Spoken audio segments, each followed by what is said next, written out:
Zamanın filleyebilmiş file korkudan artık nəvələri qara keşişin nələli eyləmir nələ qorxudan.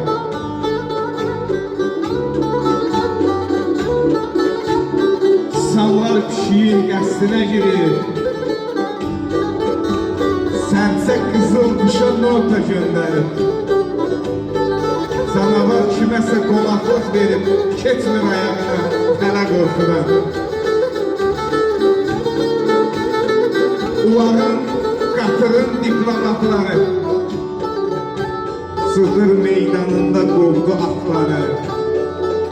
Doydura bilmirik bekan otları, kərşadan düşübdür ələ qorxudan. Elin axsaqqalı olandan bəri Qazana pul qoydu qalaçı bəli. Yığıb başına tülkülər şiri.